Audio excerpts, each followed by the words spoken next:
guys what's going on. Collectible Ramble Station back at it again just to talk about some more stuff going on in the TCG market right now. So today we'll be taking a look at booster box prices and why booster boxes are never going to return to about $100. Now, I would like to start off with some history for everyone new that's joining us in the hobby. Booster boxes used to be a pretty easy commodity to come across. We used to have $100 booster boxes pretty frequently. We used to have $90 booster boxes quite frequently. We used to have I-80 booster boxes frequently. So the time that this has just started to change is actually pretty recently, back in 2020-ish, 2021, when the initial boom happened with Logan Paul and all that.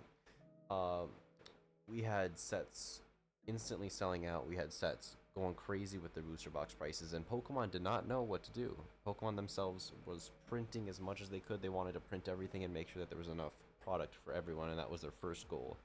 So this is their second go around on that type of situation with this new influx from TCG Pocket. This new influx, it's a much more natural growth from all these different aspects and different avenues that people are coming in and joining in the hobby again. So Pokemon knows what's going to happen in the eventual fallout that will follow.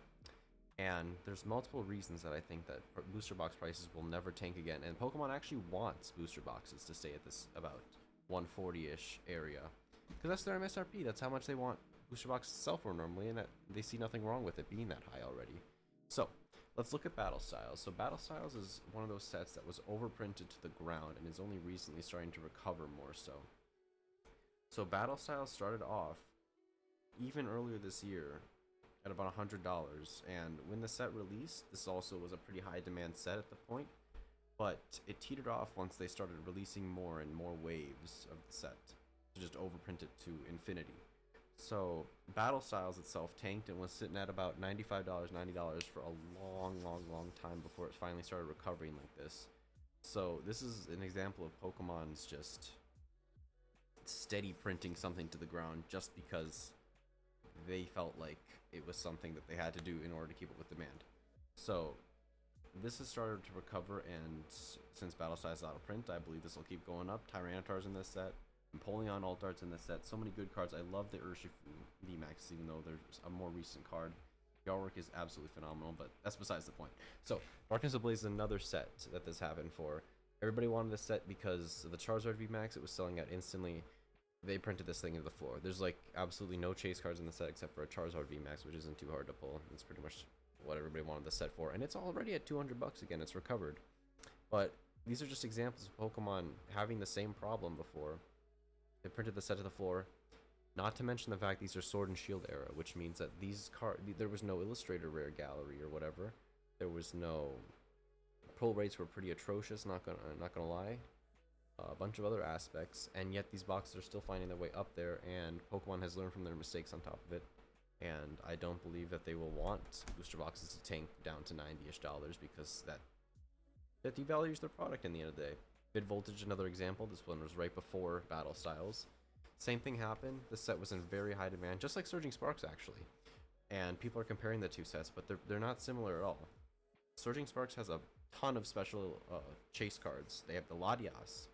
Milotic is an amazing, beautiful card. We have the Pikachu itself, and there's probably more that I'm forgetting off the top of my head. But those three cards alone, the Latias hype is absolutely real, as it being the most expensive card from the Sun and Moon era.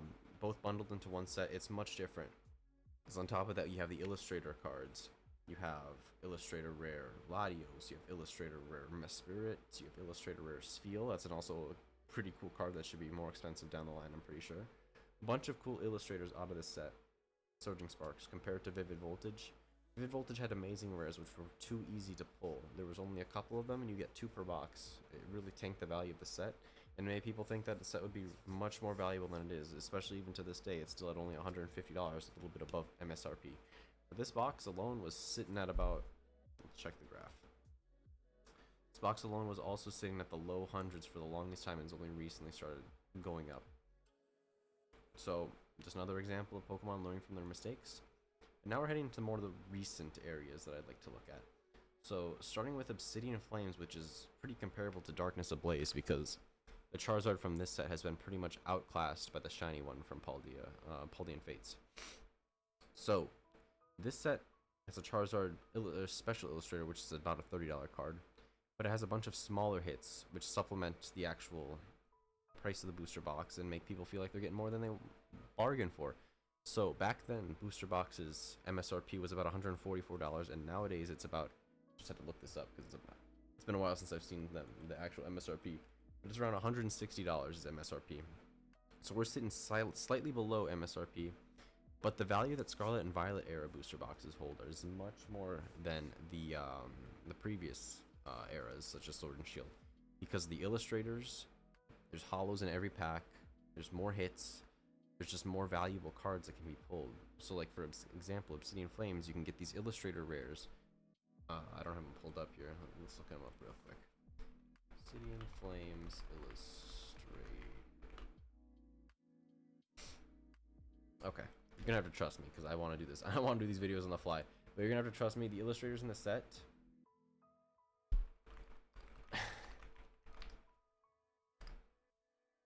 can't even look them up. But illustration rares make up a good percentage chunk of the actual cost of these booster boxes. So there's that. Twilight Masquerade, this set was pretty short printed for the time being, but this set's pretty much new. I'm expecting there to be a reprint. I'm expecting not as big of a reprint as these other sets had back in the day, because it just devalues the thing for the most part. And look at how long it's been since the set came out. It's been about March, a full year almost, and this set's already sitting almost close to, if not about to pass MSRP. And that's just insane because it did have a little dip and it's going back up. And this is alright for the Pokemon Company because booster boxes should retail for about this price to them. This is what they should sell for. That's what their MSRP is. So Pokemon sees this and they don't see a problem with the actual price of the box. They feel like it's alright, especially after a year. I don't think this set's going to be, if it's going to get reprinted, I don't think it's going to be to the floor. There's no way because it's sitting just around MSRP and supply's kept up with demand so far.